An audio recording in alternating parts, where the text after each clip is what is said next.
Robinson, who's in the slot.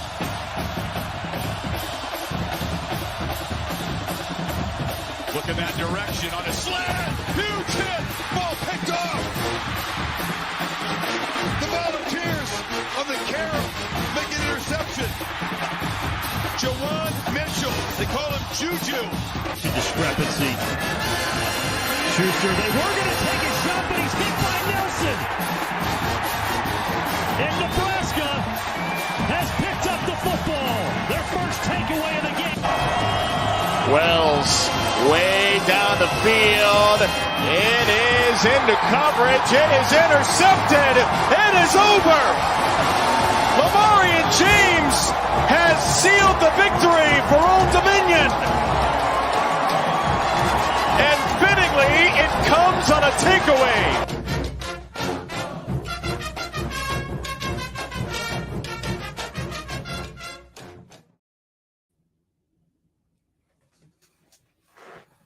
Grind. I'm Hollywood Titan, joined by my co-host Justice. What's going on, man? Oh, not much. How you doing, man? It's 2 days after enjoying enjoying the week off from work. So I'm about halfway through it. So I got Friday, Saturday, Sunday, and Monday still to go. So kind of made me lazy. I don't want to go back. You're recovering from all the fireworks. The grilling. The outside activities, yeah. Recovering. Yeah, fireworks were a lot more prevalent in my neighborhood this year. Usually like maybe one or two. This year it was more like 7 or 8. And wow. They didn't really care like how late they did it. It was, I don't know. It got a little annoying at some points, but pretty calm here for the most part. We kind of live near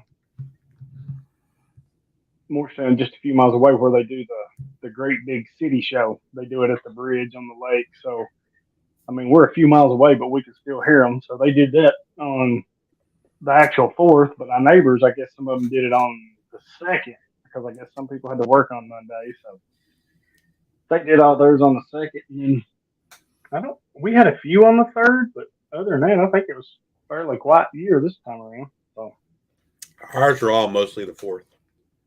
Yeah. Well, like I said, the city over there, I guess they did theirs on the 3rd for whatever reason, because I guess most people's got the 4th off or whatever. But I was actually near you, I guess, over the weekend, and I was in Kentucky. Ah. What part? Jackson and Rogers. That's a little ways off. I can't place where that's at right off. So we heard of it. We went to like where the natural bridge is in Kentucky. Oh, okay. I know there's a natural bridge in Virginia, and there's natural bridges in other places as well. Right. But yeah, it was kind of cool. Oh, good. Fingers intact and all that good stuff. I see. Yeah. Not pulling the JPP and blowing half your hand off. Nope. So you can make your I forget you always see the Thanksgiving thing like that or whatever with his hand. Yeah, but he had a special glove made with no fingers, right? Well, because he blew off part of his fingers, so yeah. Oh, good times. So we are back this week with another conference preview. We are going to do the Big Ten East. Before we get into that, there was a little news and notes I dug up. Hopefully I can dig up some more for our next episode. We're going to do 2 today, so be sure to stay tuned for when we get done with the East. We're going to do the Big Ten West. But news and notes. So San Diego State has said they're staying in the Mountain West. But the conference itself is saying, well, you already left and decided you wanted to come back. And now they're asking that San Diego State pay a leave early penalty or a leave penalty, whatever that is, of $33.5 million. And to piggyback off this, I guess from some of the things I've been reading, and hopefully I took them the right way, SMU was willing to go to the Pac-12 with San Diego State. I guess it was kind of a unwritten thing, but it looked like they were kind of basing theirs off of what San Diego State was doing. So now they are rethinking their move as to what to do. So this is kind of a mess, I guess, with the Mountain West. My initial reaction would be if the Mountain West tries to push San Diego State to pay this, I just go ahead and leave. I just go ahead and join the Pac-12 and get it up because you're going to have to pay it anyway. Well, but they can't join the Pac-12 if the Pac-12 doesn't want to take them. Well, that's true. That's true. And I think that's kind of what happened. I think. But if you're the Pac-12, why would you not want San Diego State and SMU, which is two solid programs that you could add? I just don't think they're ready to go that route yet. I think because I don't see anybody else beating the door down of the Pac-12 to say, "Hey, let us in." I think the fact that San Diego State, told the Mountain West that they were leaving, that clearly they had some thought or indication that Pac-12 was going to invite them, but evidently that all fell through. And if I'm the Mountain West, I'm going to make them feel it a little bit. That's just my personal opinion, right? Because you already know, the writing's on the wall. Mm-hmm. That as soon as the Pac-12 comes calling, they're going to leave. So what? In other words, you should be you're in the position of power. The Mountain West is because. Oh yeah. I mean, San Diego State's they already showed their hand, and and they had no hand to show, basically. Yeah, they kind of jumped the gun a bit, I guess. Absolutely, and I think the reason why they did it is from a timing perspective. I guess they had to do it right because most of these conferences have some kind of notification clause, right? Right. But here's the thing, in my opinion, still it's not worth the risk that San Diego State took because so when ODU, Marshall, and Southern Miss all jumped, right? They did it late enough where they didn't there wasn't enough notice. And so it kicked in this extra clause about money. Well, what ended up happening was them and Conference USA went to court and agreed on some settlement. Well, the settlement's going to be less than, less than what the agreement said. But but those three teams waited until they knew, hey, we're going to the Sun Belt and announcing it, which in my opinion, that's what San Diego State should have did, right? They should have waited until it was like a done deal. And then even if they had to pay a higher penalty fee, whatever, it's going to end up in court. But let's say you have to pay the higher fee. Big deal. You're going to the Pac-12. You're going to make more money. You know what I mean? They really, I don't know. I think they really kind of screwed the pooch on the deal. Because, So I guess there was I'm trying to read as you're talking here. It looks like the Mountain West had received something from San Diego State, the intention to resign from the league, and along with a request to extend the time needed to make the decision official in order to avoid paying the exit fee of $34 million after June 1st or after June 30th. So I guess basically this 4th of July weekend, when June 30th hit to roll over to July, that's when all this kicked in. So. Right, because usually, I think that most of the contracts, when I remember from the ODU stuff and the Marshall and Southern Miss, it was 12 months or something like that. And so usually you have to announce those things before July 1st. But I'm pretty sure in ODU's case, they announced it in November or December. Yeah. You know, like it was basically they waited till it was a done deal. And they're already withholding $6.6 million from San Diego State for the conference distribution, right? Right. So, I mean, this could get expensive and ugly. I guess if the Mountain West really wanted to push it. And I don't see why they wouldn't, right? Why not? I mean, Well, it's kind of like the SEC and Big 12, right? San Diego State's screwed. They're screwed.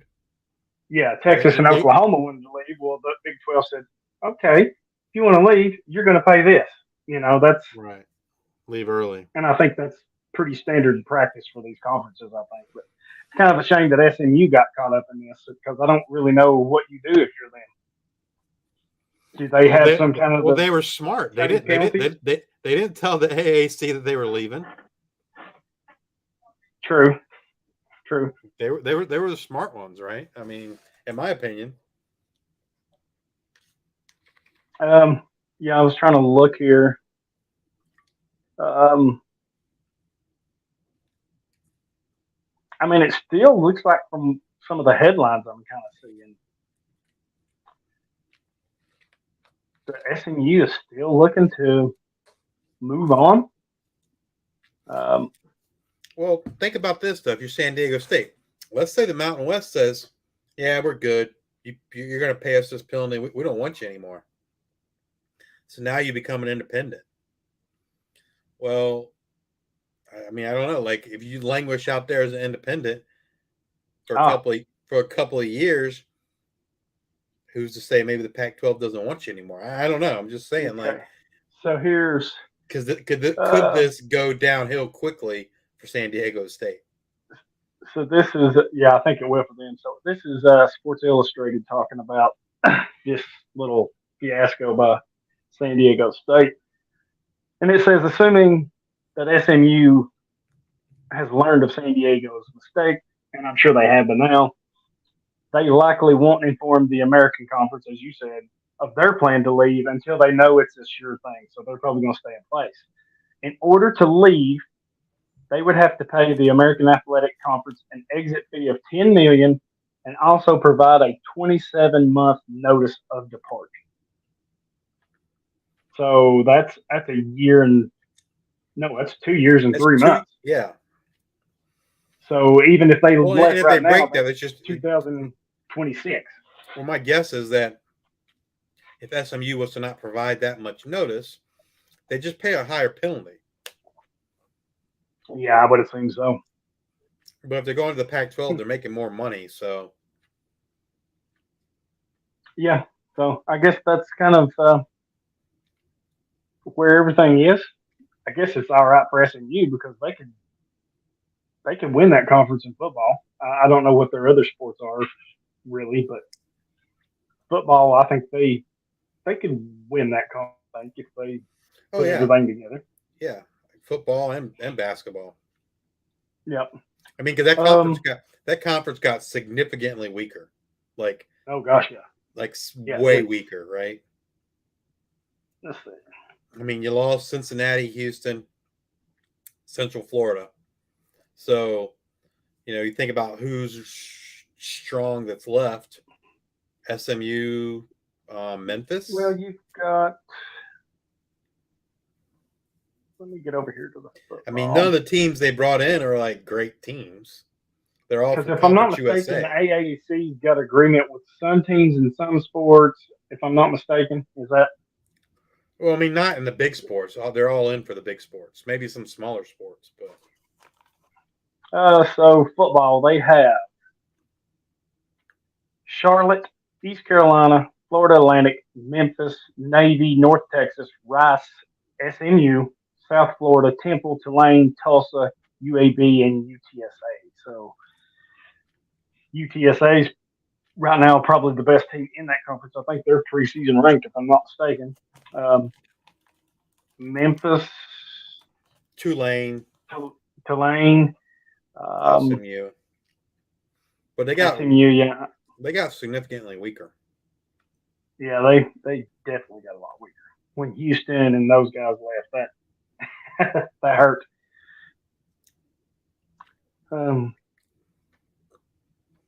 Anyway, moving on. Enough about that. Just thought that was kind of interesting. We got a couple commitments coming up today, or well, one for sure today at 5 o'clock. 5-star edge Elijah Rushing. Like I said, he's committing today at 5 o'clock. He's a West Coast boy.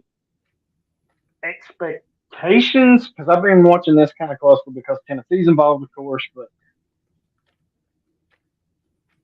I don't know. I don't know if this is mind games, and I'm kind of sure this is what it is. Oregon's, some local writers around Oregon are saying, oh, we're out, and we think the favorite's going to be Arizona because he wants to stay on the West Coast and blah, blah, blah. And then you hear others think that Tennessee's the leader, and now Notre Dame has jumped into the Final Four. So, and Elijah has said nothing. He's been zip-lipped, right? Other than, hey, check me out tomorrow, 5 o'clock when I make my announcement. Out of those four, it's hard for me to believe that Oregon is out of the running. If he truly wanted to stay on the West Coast, I think Oregon's where you go. I don't think Arizona's the team that you necessarily want to go to if you're looking at NFL, I guess. It could happen, but just not my thought. I think it's a 2-horse race between Oregon and Tennessee. So I guess here in about 2.5 hours, I'll be listening to the radio to find out. But would be a big get for either four of the teams, right? Especially Arizona and Notre Dame. I think it'd be a huge get if they could pull it off. But I think Oregon and Tennessee are, for me, from what I'm saying, I think they're the two front runners. It's just a matter of does he really truly want to stay on the West Coast? So, and that happens, right? We see that all the time with kids. So it's kind of closer to home or whatever. So makes sense. And then 4-star corner and top 10 at the position, Kai Bates has gone silent with LSU. So I've been following this one too because it's got Tennessee involved as well. But it kind of looked like, for all intents and purposes, it was a done deal with LSU, right? And now nobody's heard a word from him at LSU. He's not on social medias. And all of a sudden, if you look at, according to On3, their crystal ball has him leaning towards Tennessee now. So I don't know. And I went back and looked, and I've seen nothing in the news or on podcast or even local radio that suggested that Bates has flipped.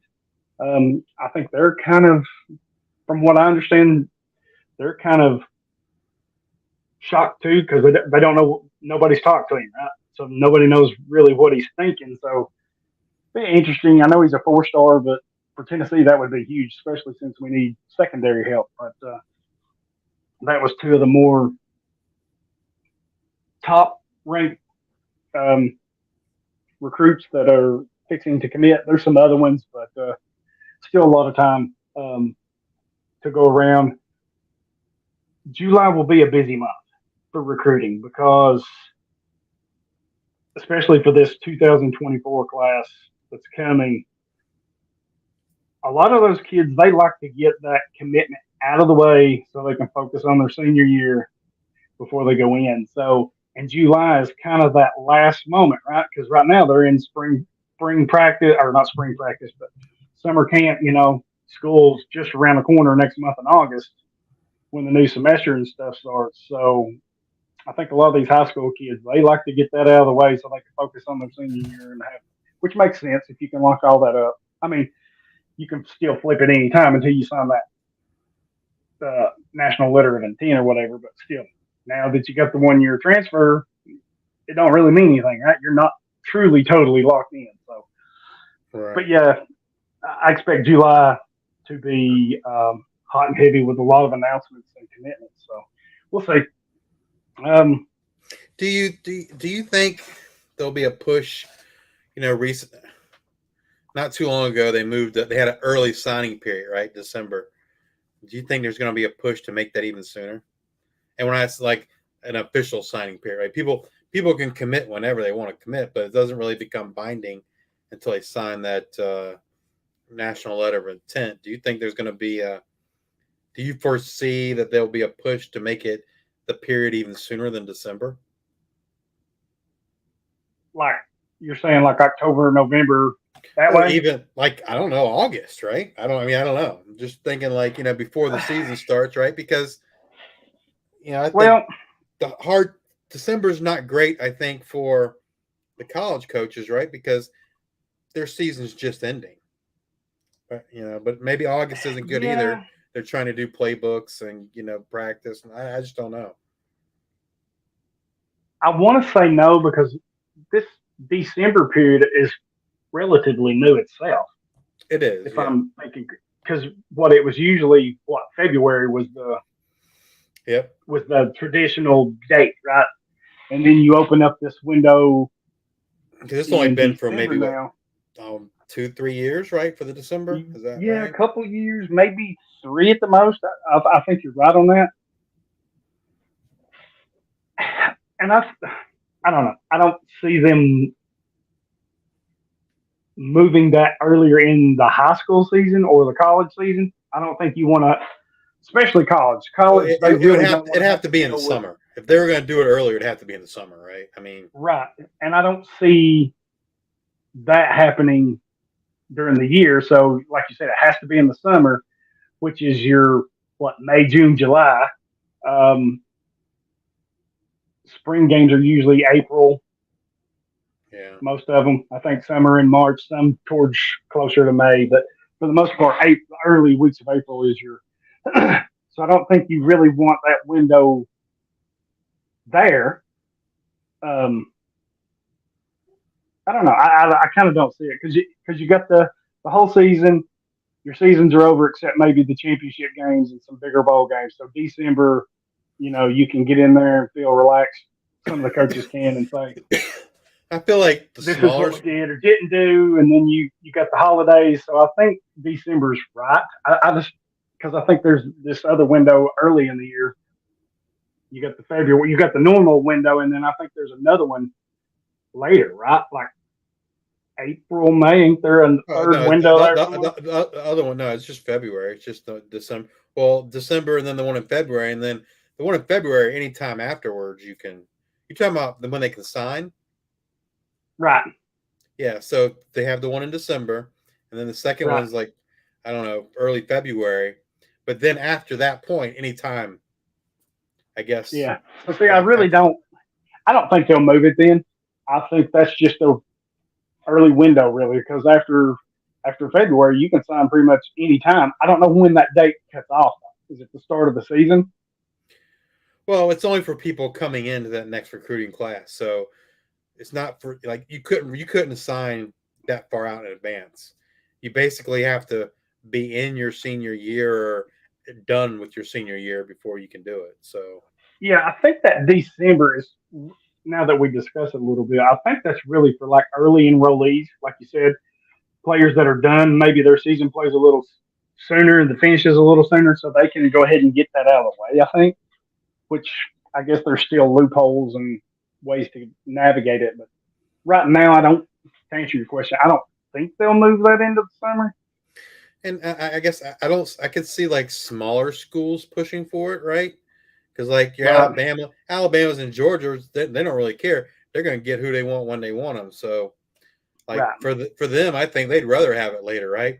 Guy tears his knee up in school, then they can pull his offer. Right. So I think it would definitely benefit like your school, Old Dominion. Small I think schools, that would be, yeah, it helps. Yeah, definitely schools. benefit them. But that's pretty much it for the news and the notes. We want to thank our sponsors, Trophy Smack. They donate rings for our listener league winners.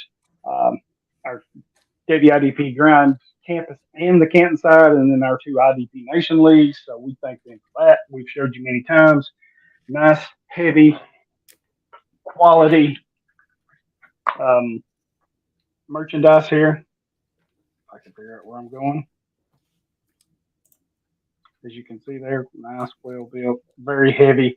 Comes in its own little box by Trophy Smack. So we thank them. We want to thank MFL.com, my fantasy league, as they are our official sponsor for the NFL side of our listener leagues, and we should think Fantrax as well as they do the college side. Not quite up to par as we'd like it, but right now it's really the only site you can do it. And hopefully, if you are doing that, you have a great commissioner like Choppy and Justice that take the time and care enough to dig through it and do things the right way. So hopefully that's you have that in place. And then Action 24/7 betting, locally owned gambling site for Tennesseans. Woohoo, go Vols. 5 Tennesseans. They've got all the odds just like the big boys. And you can literally bet on anything. Baseball, basketball, football, ping pong, hockey, darts, racing, AAA baseball, you name it, they've got it. Go check them out. Use the promo code Hollywood100, and they'll match your deposit up to $400. So if you put in 400, they're going to give you 400. So go check that out. We're getting into our conference previews for IDP. So we've already done the SEC. We're on to the Big 12 or Big 10 now. Excuse me. We're doing the Big 10 East, and we were looking at some of these names. Some of these schools have, putting it politely, have been hammered by the transfer portal. I mean, you were sitting here looking our first two schools, Indiana and Maryland, and just going down, looking to see, okay, what players have left, who's come in. Man, Indiana and Maryland have been crushed by the portal. They've had a lot of players leave. Some of their better players have left, which it makes it hard. That makes it hard. Drafted. Or got drafted, right? Or Cam just Jones for Indiana. Yeah, or just got graduated, going on with the second part of their career. There is those players too. We only had 2 names for Indiana. And both of them were incoming transfers. One of them was Andre Carter, the defensive end from Western Michigan. Thank you. And then the other one was Anthony Jones, who is a linebacker that just transferred in, back in May 15th, that transferred from Oregon to Indiana. Pretty good size, 6'3", 235. Only played 1 year, I believe it was. I think there's opportunity with all that they've lost, right? I think there's plenty of opportunity for him to step in maybe as a starter at Indiana for them. I guess that's the one thing about the portal. If you lose a lot, if you do get players that come in, there's a lot of opportunity there. Yeah. I don't know if you want to expand on either one of those guys. Well, Andre Carter, he's probably the most intriguing one. I would venture to guess in most IDP leagues, he's probably rostered just based on what he did at Western Michigan. He had 68 total tackles last year, 7 sacks, and those are great numbers, especially the tackle numbers for a defensive end, right? And so I would expect leagues, but if he isn't, he's definitely someone that's intriguing enough, I think, to roster. I don't know that he's going to reproduce 68 tackles in Indiana. The sack numbers, my guess is maybe it's closer to like 40 tackles. But, the sack numbers, I think, are can he produce them? Sure. Will he? That's another story, right? It'd be interesting to see how he adjusts to the step up in competition, right? And see, right. See if he's able to, produce 7 or 8 sacks. I'm just trying to look at his game stats from last year. If they played anybody really good. So they played Michigan State last year. He had 7 total tackles and 1 sack. They played Pitt. He had 11 tackles, no sacks. And that's really the only. Those are the only Power 5 schools that they played last season. It does look. I mean, he kind of was getting like 1.5, 2 sacks when he got them. It was either 1.5, 2 per game or nothing. So it was kind of in spurts. But and most of his production was out. Was in not tackles, but his sack production. Most of that was in the MAC. So the 2 Power 5 games he had 1 sack, and that was the first game of the year against Michigan State. But his tackle numbers in both the Power 5 games were good. 11 tackles against Pitt, 7 against Michigan State. So yeah. The and question he's a pretty is, experienced player too. 47 games at Central Michigan. yeah, will Indiana use him the same way at Western Michigan did, and allow him to get that many tackles? My gut says probably not. So, but definitely someone that should be on your radar. I mean, if he can produce in Indiana, I mean, I think it's possible he could be a late round draft pick, right? Well, the volume is going to be there because I have to imagine that Indiana is going to be fairly rough this season.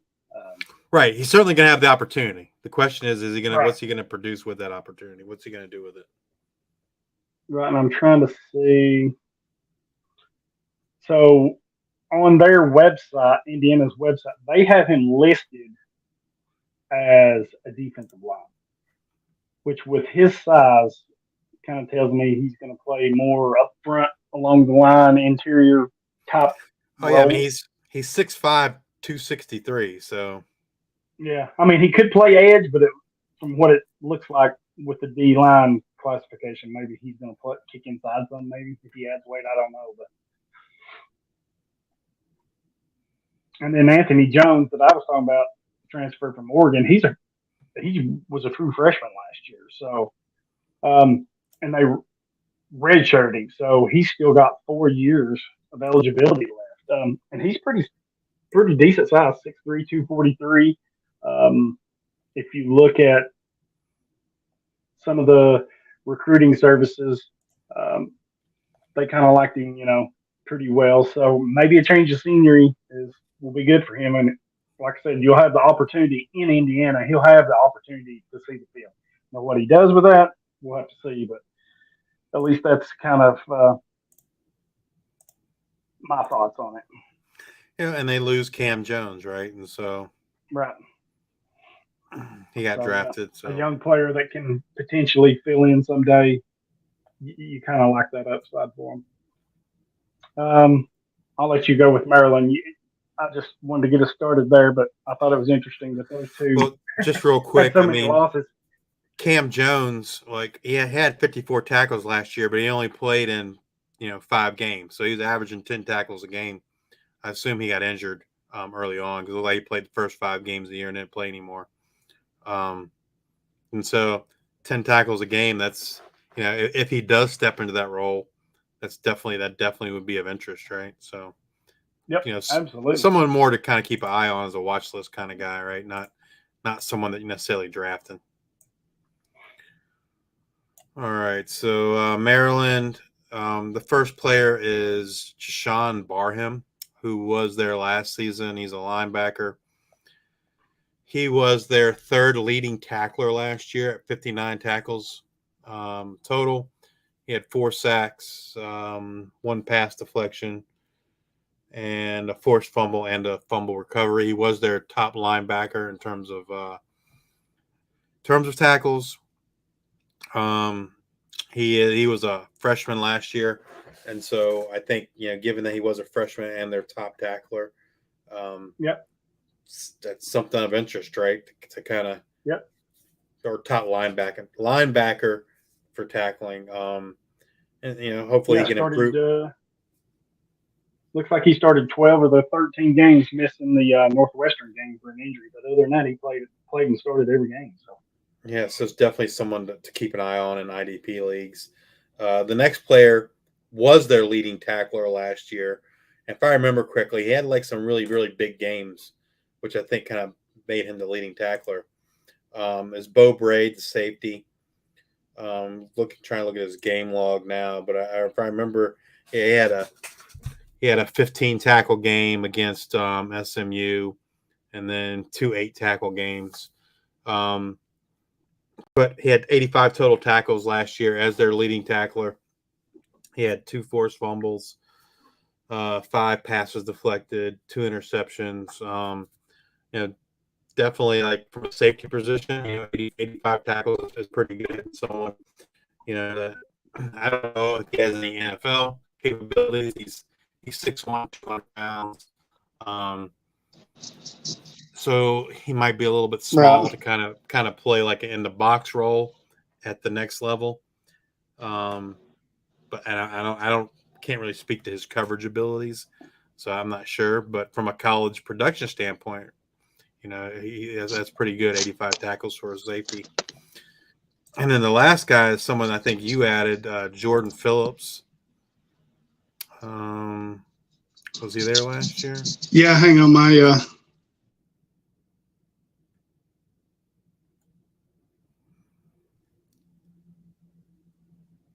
because I don't see him in their stats for last year. So I don't know, is he a transfer in or? He is. He played at Tennessee. Sorry, I had an incoming call and it switched my headphone off for some reason.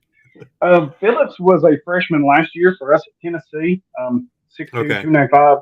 So he's a pretty good sized boy, right? Played 3 games for us last year. Didn't do a whole lot, but we had some veterans in front of him, so that kind of limited his playing time, especially in a good season, right? When you're making a run for a possible championship, and so and our defensive line was pretty stacked anyway, so not a whole lot of room for him. And then we've got some more incoming guys, so maybe that was a sign for him he needed to move elsewhere. I think he'll be a good player for Maryland. I really do. You need those big studs up front, and I think he has a pretty good chance to be one for them. So he's still got 3 years of eligibility left. So going back to Sean Barnum, I found this little nugget. He is the first true freshman in Maryland history. Well, no, let me take that back. He is the first true freshman for Maryland with 12 tackles in a game since DeQuell Jackson did it in 2002, so 20 years ago. So that's it's pretty good. Yeah, not bad at all. So, especially for a team that not you don't have a lot of defensive stars that he's really having to compete with. Yeah, and this was in their win against SMU where he had 12 tackles, 7 solos, and he got his first sack in that game of his career. So I like this kid. I think he's somebody you definitely put on your watch list, right? I mean, the opportunities, the volume. Depending how depending on how deep the league is, probably I would roster him. Yeah. Michigan's up next. Yep. Mr. Big Time's team. Yeah, Mr. Big Time. Don't know why he likes him so well, but maybe because he's a left player. Whatever. So you've got a little list here for them that we'll run through. Junior Colson, the linebacker. Edge Josiah Stewart. Corner Will Johnson. Linebacker Ernest Hosman. And safety Keon Saab. The first two is clearly the big guns, right? Yeah, I mean, Hausman's not going to start for him this year. So he's probably someone to keep an eye on for next year, I think, right? But the other guys are all starters, right? I mean, Colson's their number one linebacker. He had 101 tackles last year, 2 sacks, 1 pass defended. He's their starting middle linebacker. I expect that he'll get drafted. I don't know that I expect that he'll get drafted like super high or anything. But I don't know. If I had to put a draft projection on him, I'm probably thinking like 4th round at the earliest. It's just like, I don't know. 235. Let's see what. I don't know. I could see him going in the third. I mean, if he has another season or better than he had a year ago, 101 tackles, 6 for a loss, 2 sacks. I mean, I know those aren't eye-popping numbers, but And if he can a lot will depend on how he tests too, right? For the exactly, combine. especially when you're 6'2", 235, if you can run and jump and all that, then you're probably going to do well. I mean, he definitely should be rostered in a C2C IDP league. Yeah. Hausman, he was a freshman last year for the Cornhuskers. Yeah. Yeah. And he's 12 games, 7 starts, 54 tackles, 36 solos, which that's a pretty good solo rate. And 2 TFLs, a sack, and a fumble recovery. So, fifth true freshman and linebacker to start a game for the Huskers in the last 30 years. I think the thing with him though is you're going to be waiting, right? He's not going to be a starter this year. I wouldn't think so. I'd think maybe. What do you think? Maybe next year. I don't know what their depth next year, assuming Colson leaves, then which I would think he will, unless he just falls flat on his face. Then yeah, you're looking at next year, and so he's kind of a someone I'm going to be more interested in for next year. And I know generally speaking, like I don't for IDP, I'm not going to roster a guy who's just going to sit on my roster for a year and not play. Yeah, generally, no. I would. It's hard for me to do that because number one, right? You're using up a roster spot that's not helping you, and it's on defense, which I think is even worse, right? Because I just feel like now we're a defensive show here. No, but the reason why I say that is like I just feel like defense is easier to replace. Yeah, you're right. It is, and so but it's difficult to let go of some of those guys though sometimes. Well, right, and I mean, like, and a lot of times, like, if someone's in a league with me, and they're like, "Oh, well, you have so and so in your roster that's sit on there all year." Well, I will say this: like, with the exception of our listener league, any other league I'm in that's a C2C, I was not the original owner. And so, there are guys that are on my rosters that I've had to sit there and wait. But it's because they were probably, a very early draft pick from the original owner. And so, like, I'm not just going to let them go for free, so to speak. You know what I mean? Right. I mean, I know I have a roster. There was like, when I took the team over, Small Munden was on there, right? Well, he sat on that roster for how many years before he did anything? Right. And like for me personally, like I would never build a roster that way. But I didn't cut him because he was already on the roster. You know what I'm saying? Right. So. But anyway, Josiah Stewart. That's the interesting one, right? I mean, to see how. Yeah, this is very curious to me on your thoughts. So he's a sophomore. Well, he's a junior. Well, he's a Oh, he is a junior. I'm sorry, he is a junior. I mean, he's played 2 years. Yeah, he's played 2 years. So his freshman year, he breaks out, right? Hits the scene, 43 tackles, 15.5 for loss, 12.5 sacks, 3 forced fumbles. Then you come back last year, 36 tackles, that's pretty close. 10 TFLs, that's pretty close, but only 3.5 sacks. My question to you, I guess, is where, now that he's in Michigan, surrounded with much better talent, probably a better coaching staff, I would say. I like Harbaugh up there in Michigan. I think he's doing a fine job with them. Do you see Stewart getting back to that 21 breakout season, or do you think he's still closer to this, what we saw last year? I think he's somewhere in the middle, personally. I think that's kind of where I see him. I think we're going to know, right? So, if he's a starter on this team, then he's the 12.5 sack guy.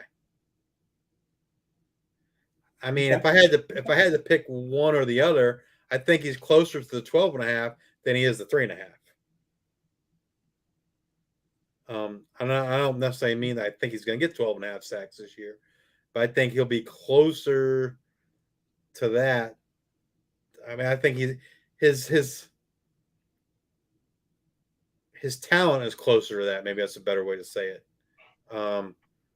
I think, like, in my personal opinion, what we saw his freshman year versus his sophomore year was, number one, the talent around him. So that 2021 Coastal Carolina team had two other very good defensive linemen.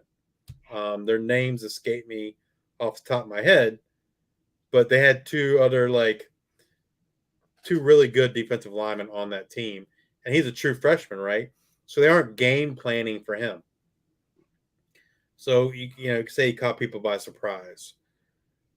But last year, they were game planning for him, clearly, right?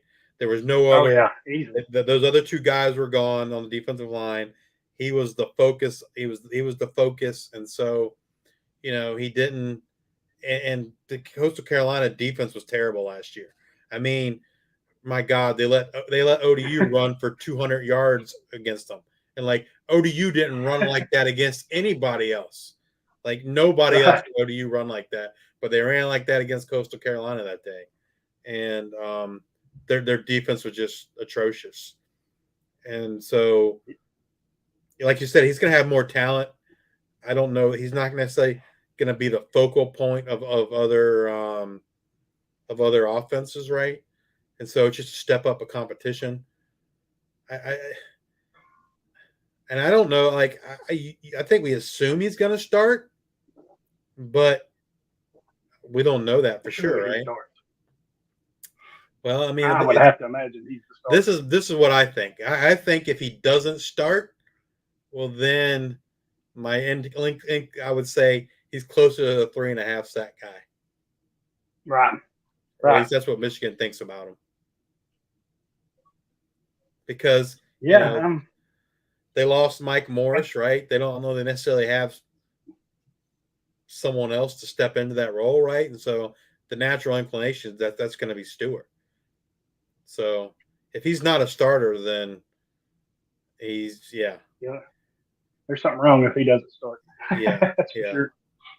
And I guess I'm kind of inclined to agree with you a little bit there. If he starts for Michigan, which I guess kind of puts it closer to the middle. I said that I think we see him somewhere in the middle. But I think if you can get 7, 8, maybe even 9 sacks out of him, then I think that's okay, right? I think that's pretty good considering a bounce back season for sure, right? And if he's getting those numbers, then they're probably winning some games. He's probably doing pretty good himself. So I just don't know if he's that 12.5 sack guy, which I guess it's not the jump that Jared Verse made, right? From Albany to Florida State, but from Coastal Carolina to Michigan, that's a pretty sizable jump in competition. So, I mean, if he can give me 8 or 9 sacks, I'd be okay with that. I think you'll do well, especially in fantasy too. I think you'd be all right if he can give you that kind of production. Those other two guys I was thinking of for Coastal were C.J. Brewer and Jeffrey Gunter. Yes. Who were good college players. Yep. And I think they all three fit together well. That's why they had such a good year or 2 years they had down there together. So, yeah. Keon Sabb. This is a highly recruited player that we've not heard a whole lot about, right? 4-star player, 94th player overall. So he's a top 100 player. Last year he only played in 4 games as a freshman. Didn't really play a true role as far as corner or safety. But at 6'1", 208, he kind of fits closer to that safety mold, right? Yeah. So I think that's where he fits. And with them losing some players over the last couple of years, right? They lost Daxton Hill. Moten transferred to Florida. Yeah. Is it R.J. Moten? Is that his name? Yep. He transferred to Florida, I believe. And then they lost Daxton Hill last year or this year to the draft. They lost somebody the year before, or not this year, but they lost a couple pieces. DJ Turner. They lost the corner DJ Turner this year. Hill was the year before. Sorry. So they've lost some pieces.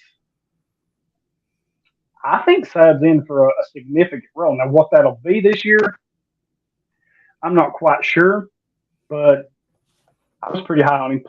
Playmaker, right, at the safety position or in the secondary if you want to play him at corner. I think he's more of I think he goes more towards safety than that. But as a sophomore with 3 years of control left, I mean, you could do worse, right? If you really need safety help, maybe this is somebody that you take a flyer on and pick up because I think he will see a lot more playing time than he did as a freshman. And the last guy from Michigan that we haven't mentioned yet is cornerback Will Johnson, who was a true freshman last year. Pretty sure he was on some freshman All-American teams. And like you said, DJ Turner is gone. So Will Johnson, who played quite a bit for him last year, he was their second leading tackler at corner behind DJ Turner. He had 27 total tackles last year, 3 interceptions, and 3 passes defended. He probably steps into that number 1 corner role, right? And anytime you see a true freshman getting that much playing time in the Big Ten, I think that's a positive sign for their NFL draft hopes as well. So he 14 games. So he played. He's a he quarterback, played every game. Right? Yeah, and he started 5 at corner. I think he's got 2 more years. But if you're in a cornerback required league, he's definitely someone that you should be looking at. He's got this year and 1 more before he can go because he was a true freshman last 3 year. overall if he stays. Yes. Right. Yeah. So he's got 2 more before he's eligible for the NFL draft. But definitely if you're in a cornerback. That's a quick question I want to ask you, not to get sidetracked, but because I always have a difficult time with it. Like when you're just for your personal use, right? Not any. I mean, it can be fancy or whatever. When you look at like Johnson here, or Johnson, do you look at him as you have 2 years left, meaning he has this year and next year before he's eligible for the draft? Or do you look at him as a player, he's got 3 years left unless he leaves early? Because I think both of those are the same, but they're different, right? So I look at him as 2 years because especially in a C2C league, if he's worth the crap, he's gone after 3 years, right? It's right. I mean, do you see after the that junior year, you're out? I would say I don't think it's as big a deal on defense as it is on offense, right? I think a lot of people look at offensive players and if they aren't gone after their 3rd year, that's thought of as negatively, right? I don't think it's as big a deal for the defensive players, but your top end defensive guys, generally speaking, I think from a planning perspective, I'm looking at 3 years. Unless especially someone like in Will Johnson's case, where they played pretty significantly as a freshman. It's different when a guy's got to sit for 2 years, right? So maybe he does play all 4 because he didn't get a chance to play his first 2 years. Right. So I think it kind of depends on that. But if you look at the specific example of Will Johnson, I look at him as having 2 years left because I would fully expect he's going to be gone after his 3rd year. And I kind of agree with you on that. If they're good and they're on that trend up, right, kind of like Johnson is here, then 3 years is all he's given college probably because he's got. Now, if an injury happens, God forbid, or something like that, then I can see that extra year being a possibility or whatever. But I kind of go both ways personally for me because we'll use Will Johnson again. I'll say, okay, he's got 3 years left that he can play, right, without any medical red shirts or whatever. Even if he's still got a red shirt year that he can fall back on. So barring any of that, he's got 3 years left. 22, 20, or 23, 24, and 25 that he can play. Being that he's trending so good, for me, I have to say, okay, I've got 2 years of him left at the least. That's kind of, and I kind of use both of them for my team. Now, I think it changes a little bit, like if you're looking like freshmen, because like you said, what if they're having to sit behind somebody and wait? Then I kind of look like, okay, maybe I need to look at the high end of 3 years, 4 years, whatever it is I got left. Right. I was just curious about that. I didn't mean to get a sidetrack. Oh no, it's. I mean, it's a good conversation. I mean, like I said, I think it really depends on the situation. Like, if it had Will Johnson not played last season at all, like I would probably think, well, I'd probably think of him more as a 3-year potential guy, or 3 years left, right? Than I would as a 4, as two more. I mean, it's really situation dependent, I think, on the player and what they've done up to that point. Right.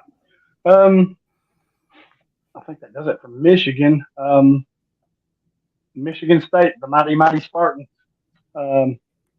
You have Cal Halliday, linebacker, Jacoby Windman, Jacoby Windman, if I can talk, linebacker, and then we have cornerback Terry Roberts, who I added. I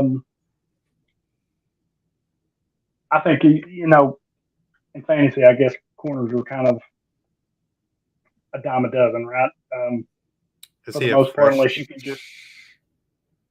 Is he a freshman or a transfer? Well, he's a transfer from Iowa. Gotcha. Pretty good player for them, actually. So I don't know why he left, because they could use him for sure. I'm just not sure what the deal there with him is, but that's a good pickup for Michigan State. You've got Halliday and Windman here. What's your thinking on them? So Windman was a guy I think that was injured at some point last year. A former transfer too. He ended the year really well. Before I'm thinking he must have got hurt again because he didn't play any games after October 29th. So in those 1, 2, 3, 6, 8 games, he had 49 tackles. His last 2 games before he got injured, 11 and 12 tackles. I know he was someone they were really high on going into last year.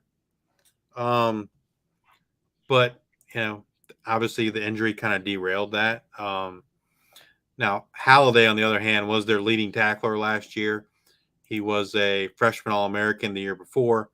Last year he ended with 120 total tackles, 1.5 sacks, forced fumble recovery. He was kind of he was their star middle linebacker. He's 6'1", 235.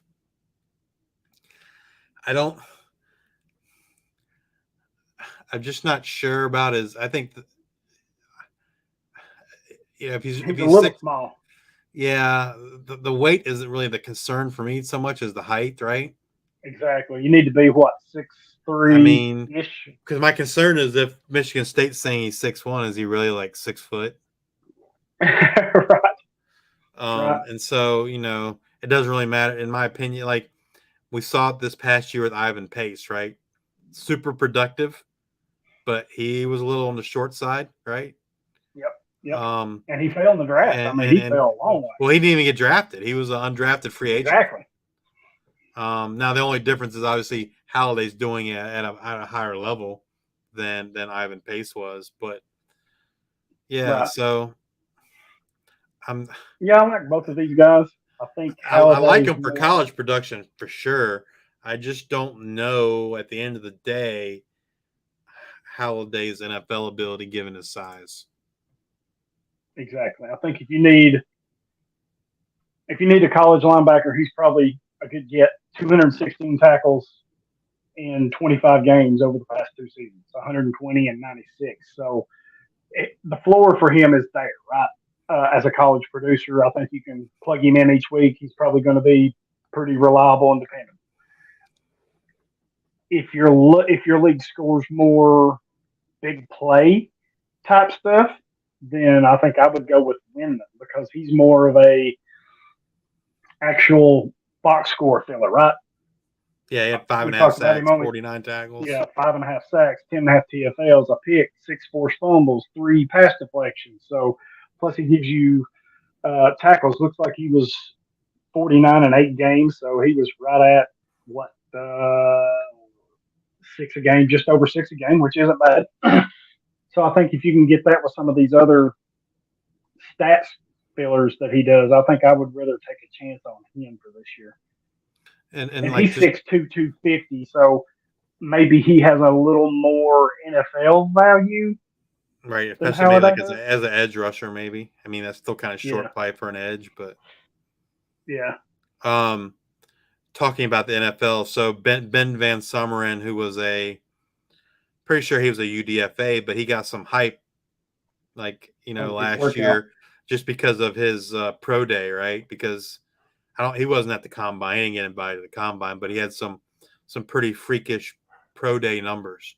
But he's 6'3", 240, so he's 2 to 3 inches taller than Halliday. So just kind of give you an idea. Someone from the same team. Yeah, and he blew up. Van Sumeren did. His combine numbers from his pro day were pretty good, right? I mean, that's kind of what they were propelled him, but he was still a UDFA. Yeah, outstanding, but it got him on the map, right? You got some things looking at him. Yeah. I mean, Halliday could, and I haven't seen Halliday play that much, so I don't really know, but like just looking at his size and the numbers kind of reminds me maybe like a Power 5 Jason Henderson. Great college player, but probably not a whole lot of NFL potential. Right. So these up next is Ohio State. So I'm going to break these down just a little bit. We're going to run through them, but I want to break them down in groups, I guess. So the list is JT Tuimoloau, defensive end, Tommy Eichenberg, linebacker, Lathan Ransom, safety, Denzel Burke, corner, Jack Sawyer, defensive end, Sonny Styles, safety, Jihad Carter, safety, Steele Chambers, a linebacker, CJ Hicks, a linebacker, and Davison Igmanison, a corner, a transfer. So I'm going to go just a tad out of order here, but I want to talk about JT Tuimoloau, Jack Sawyer, and Tommy Eichenberg here. So I'll let you lead the way. I mean, all three of them, right, are NFL draft potential. I think JT's probably getting the most buzz, right? Or maybe even Eichenberg. JT's 6'4", 270. Last season, he had 28 total tackles, 3.5 sacks, forced fumble, and a fumble recovery along with 2 interceptions. And if I remember correctly, there was like one game like last year that he kind of had like just a crazy stat line, right? JT. Here it is. It's the Penn State game. Yeah, he had 6 tackles, 3 solo, 3 assists, 2 sacks, a forced fumble, a fumble recovery, 2 interceptions. He returned one of the interceptions for a touchdown, and he had a pass defended. But outside of that one game, he didn't really do too much, right? I mean, he only had 1.5 sacks other than that game. So he kind of flashed his potential, right, in that game. Yep. But then you fast forward to the Georgia game, and like he didn't do anything. He had 2 passes defended. Yeah, he was a no-show in that game. I like him. I mean, I do, and I kind of followed him through the recruiting process a little bit, which brings in my other player here, Jack Sawyer, right, his teammate, because they came in together. They were in the same class. Both were, I'm trying to get this to work here, both were super highly recruited, right? Like JT was in the top 1 or 2, and Sawyer wasn't far behind. So they're two different players, and I think they came in as the same, but I think now that they're in college, you're going to see them split and go different directions. And what I mean is JT is 6'4", 271, right?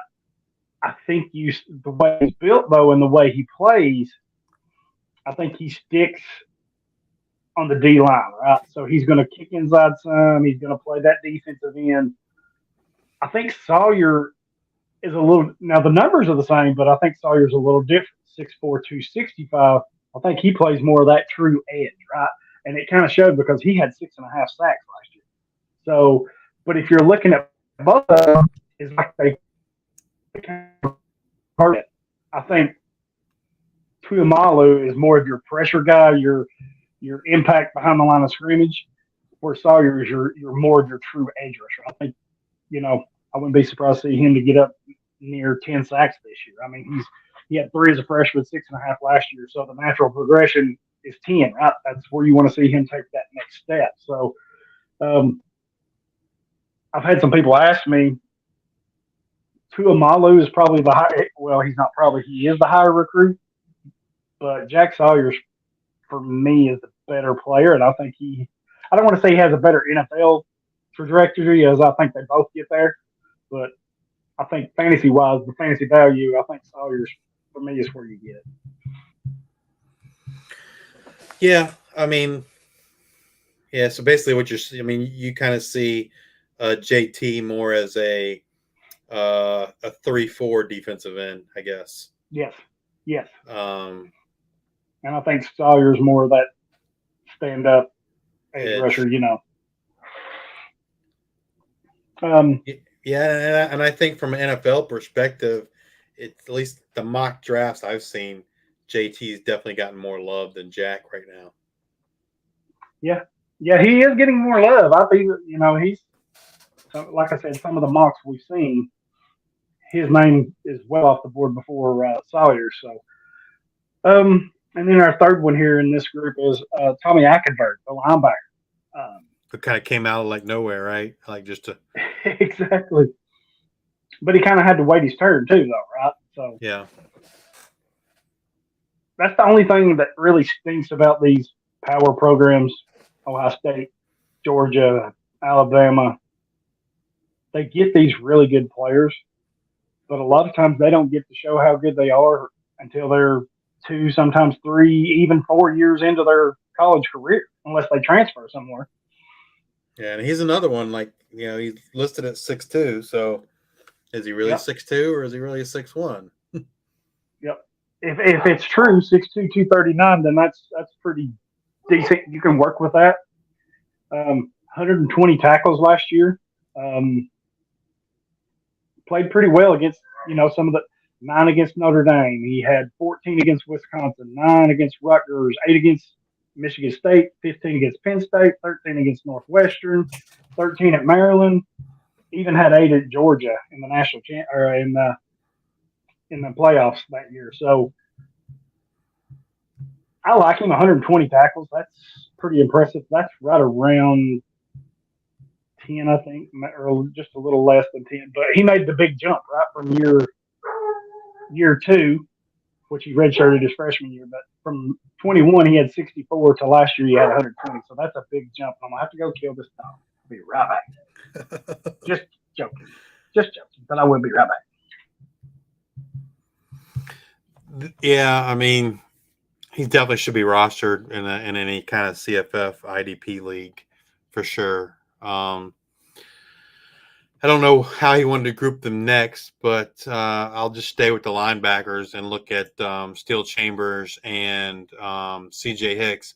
So Steel Chambers was he's someone that came in highly thought of and didn't really show a whole lot until this past season, where he had 77 tackles, 2 sacks, 2 interceptions. He's kind of the second linebacker after Eichenberg, and then C.J. Hicks, who pretty sure was the #1 linebacker recruit last season.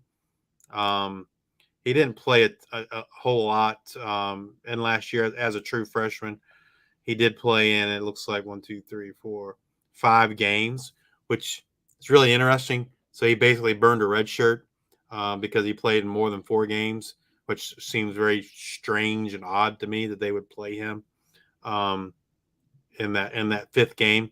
He ended up with 6 tackles last year as a true freshman. He's got good height, 6'3", 225. You'd like to see him add a little extra weight. He's someone you're probably waiting on before you were able to start him. But you would expect next year is his his time to shine when Eichenberg and Still Chambers are both gone. And he might be someone that you might try and sniff around, maybe even maybe during the season, right? So he sat pretty much all of last year. He's probably going to sit all of this year. So maybe he's someone. Now, the person that bought him or has him probably spent an early draft pick on him. I'm pretty sure in our listener league last year, I feel like he was the #1 IDP taken in the supplemental draft, and I want to say he went in the 2nd round. But I'll try to look that up. That owner might become impatient, right? And so I'd wait maybe the 3rd or 4th game of the year, and he hasn't produced any stats. You might be able to get him cheap, right? Right. Because that guy's frustrated, right? He spent a high draft pick on this guy, and going into the 2nd year of him doing absolutely nothing. And again, this is the reason why I personally don't spend those kind of draft picks on those guys, because it's very rare that a true freshman is going to start, especially on defense. And so you're spending that high draft capital, and then the guy's sitting on your bench for 2 years before he does, before it becomes a startable asset. And then you're hoping, hey, I hope he really pops so he can go to the NFL. I don't know.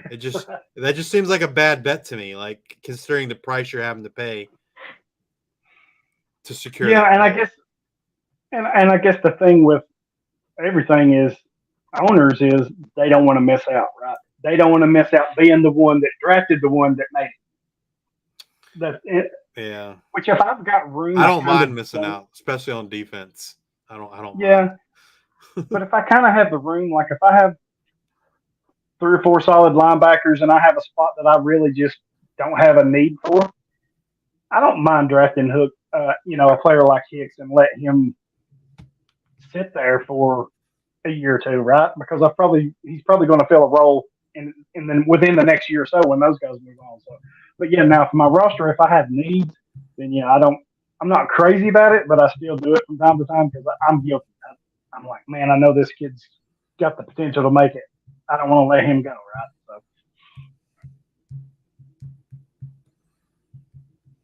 right? So, then we've got a group here, I guess, a secondary group, I guess. Ransom, the safety, Denzel Burke, the corner, Sonny Styles, safety, Jihad Carter, safety, and Davis Igbenissam, another corner.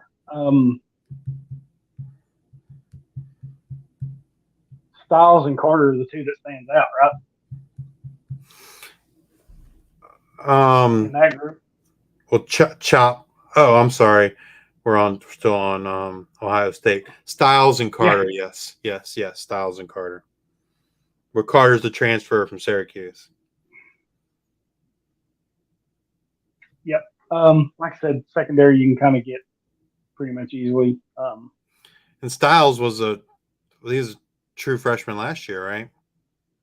Yes, he'll be a sophomore this year. And to even muddy up the waters even more, his brother, who was a wide receiver at Notre Dame, is transferring to Ohio State to play defensive back. Lorenzo Styles. Ah, okay, there you go. There you some So inside nuggets. Yeah, Sonny didn't play very much last year. He played in 12 games, uh, 280 snaps. So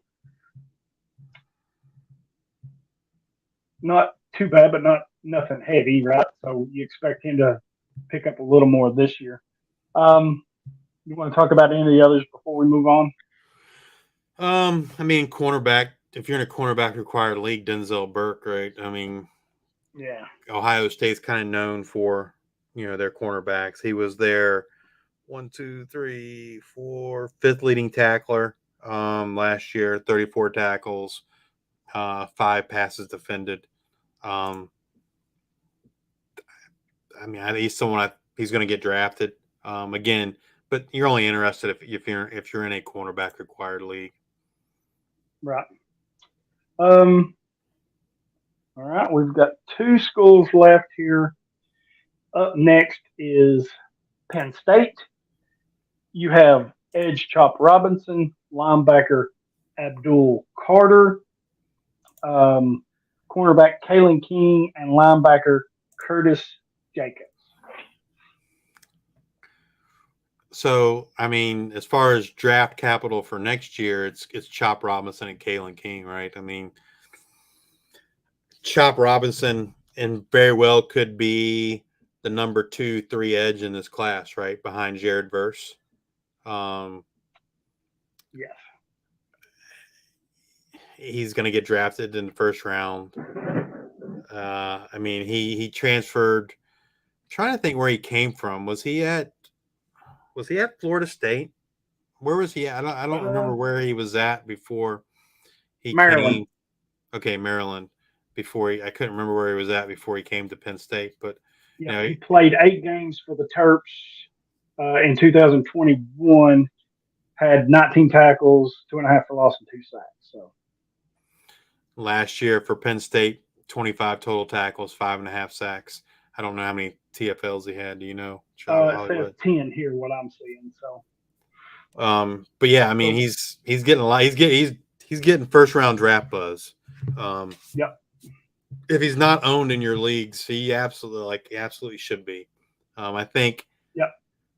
I don't draft or go after defensive players traditionally in my supplemental drafts, but he was a free agent in one of my leagues, and I did go after him. I'm a believer in his talent.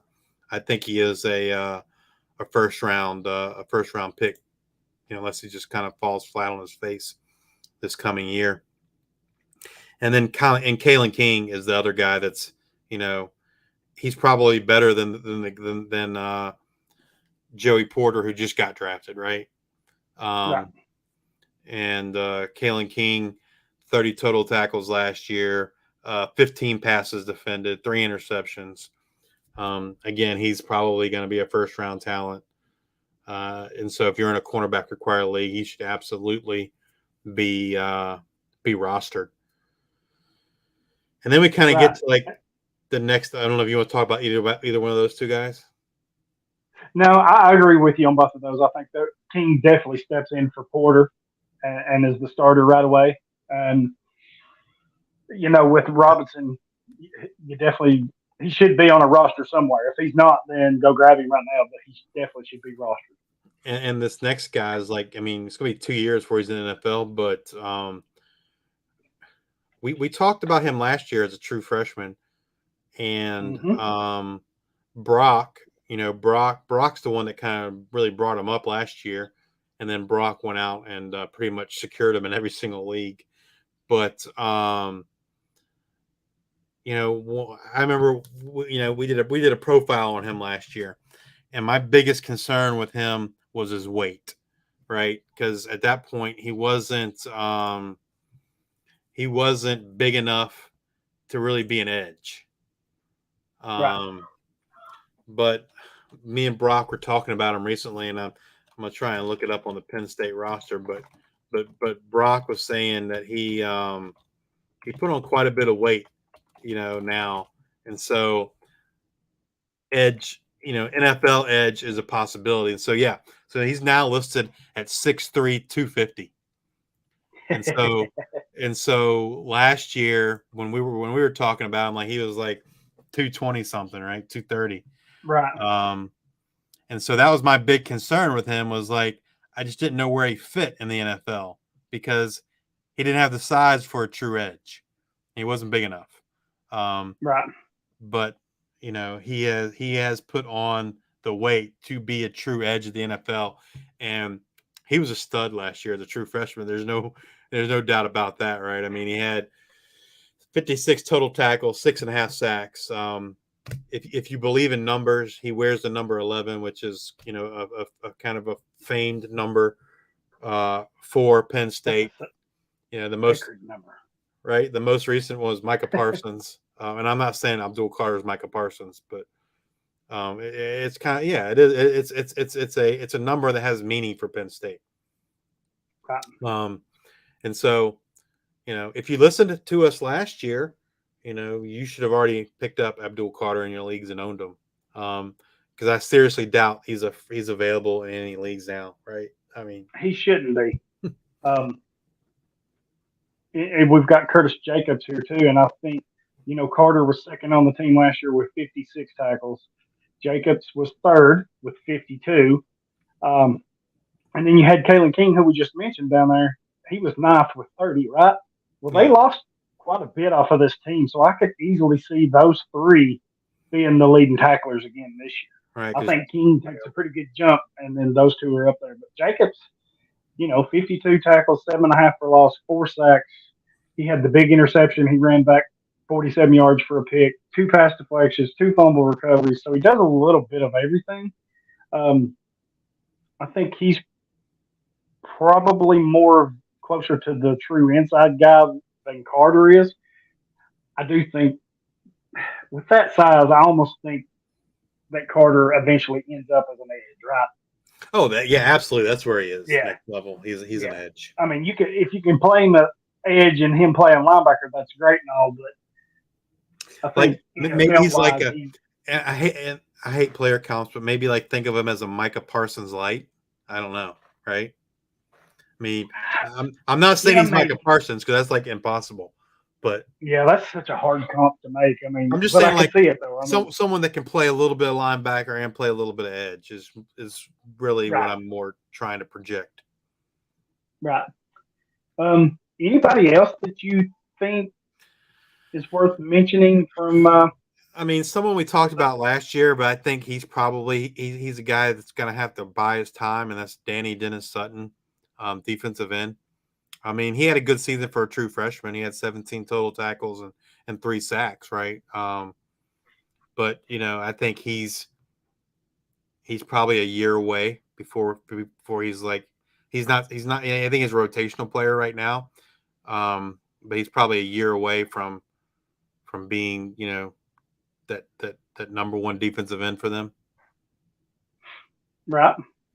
He was a highly recruited freshman last year. Yeah, they've definitely got some young guys coming in. Someone's got to step into the safety role. I don't know who that's going to be, right? I mean, you had Jair Brown's gone, and I'm trying to think of the guy that was there before, plays for the Bears now. Oh, gosh. Brisker. Jaquan Brisker. Yeah, Brisker was there the year before. He got drafted. Jair Brown was there last year. He got drafted. So someone's going to step into that role. I don't know who that is. I'm not sure Penn State knows who that is yet either.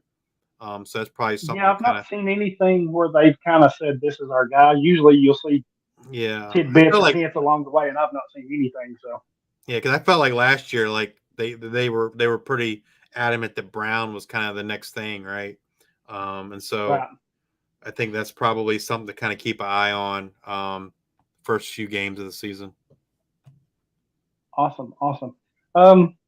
Let's finish this up here with the best football team NIL money can buy, soon to be a championship contender. I couldn't even say that with a straight face. Rutgers. Let's finish up with Rutgers. You've got two listed here: defensive end Aaron Lewis, not the singer, Stained, by the way, and Deion Jennings. No relation to Deion Sanders or any means. So I know nothing of either one of these, so I'm going to let you kind of lead the way here on that. So Jennings is someone that we did talk about last year on the show as a potential to kind of lead that team in tackles last year. I think the concern, or our concern last year, was he's kind of a smaller guy, and so there was concern, can he be that leading tackler? Well, he was their leading tackler last year, 87 total tackles, 1 sack. And I expect him to, be the leading tackler again this year. He's kind of proven it. I don't think there's any NFL potential there. I just think he's too small. If I remember correctly, I think he started off his career as like a safety. And so he kind of converted from safety to linebacker. So he is definitely on that smaller side.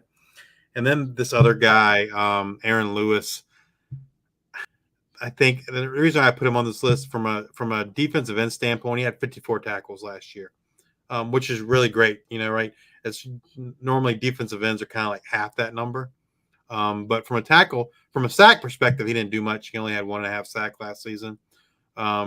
He's probably a guy like, you're going to put on your watch list and kind of see, or if you really need defensive end help, right? At least he's getting those tackles. And so that consistency can help your college fantasy team. If you're in a league that like Hollywood said earlier, where the commissioner is actually scoring the IDP. So that way they're scoring tackles. And again, if you have a commissioner that's actually taking the time and the want to do that, please commend him for that, because that's a lot of work that they don't have to do. And it just makes the league better. So, and you might, Justice and Choppy. I would say, keep in mind their safety, right? They lost Christian Izine to he's got drafted or UDFA'd by the Buccaneers. He was their second leading tackler last year at 83. And so I would just kind of keep an eye on maybe the safety position those first couple games and see if there's a safety standing out. Yeah, and I added one Wes Bailey, a defensive end for him. His third year, he's got a red shirt mixed in there, so still got some time left, right? Eligibility left. But 30 tackles, 8 for a loss, 3.5 sacks, and he had 2 pass deflections and 3 fumble recoveries. I guess 6'5", 250, so he's tall, long, right? Got a good build, good size. Maybe because now that I don't know if there's some best ball leagues out there. I don't know if there's any for college, but if you're into that type of thing, I think he would be a good pick and play if it's a deep roster, right? So, and then for regular dynasty or Devy IDP, I mean, he's a junior, so he redshirted junior. If you're struggling, he might be somebody that I would keep on my watch list. Maybe play the matchups, see what you can get out of it.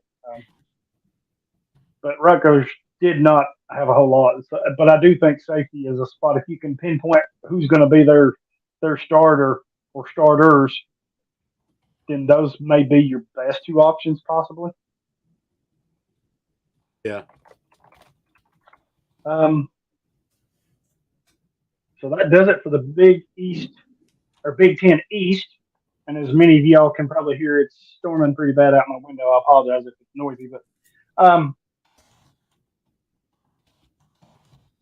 we thank each and every one of you. Please go to YouTube, rate, review, and subscribe. And we are at 24 subscribers on YouTube now, so we want to thank you guys for that. You're helping us grow. Go over there, rate, review, subscribe. Do the same to wherever you're listening to podcasts, Apple Podcasts, Spotify, Google, iHeartRadio, Podbean, anywhere. Follow us on Twitter at Devy IDP Grind. You can follow me at Hollywood Titan. You can find Justice at Justice_2318. He does a lot of good work. As you can see there, if you're watching, he's part of Campus to Canton too. He does some stuff for them. I'm trying to sway him to do some more stuff for us on the Patreon, the IDP Nation Patreon, because that's usually where I put a lot of my Devy stuff, especially my rankings. If you haven't heard or seen, those are well over 250 now, and I'll be adding some more names after we do these previews. I did the same thing last year. So even the best of us, we can miss some of it, right? So I always take these kind of lists and incorporate them into my rankings where I need to. So go check them out. Got some articles over there. There's some stuff on high school in there, recruiting. So go check that out. Weather permitting here, I think we'll be okay. But we're going to turn around and do the Big Ten West right here as soon as we're done. So please rate, review, and subscribe, and we'll see you in just a few moments.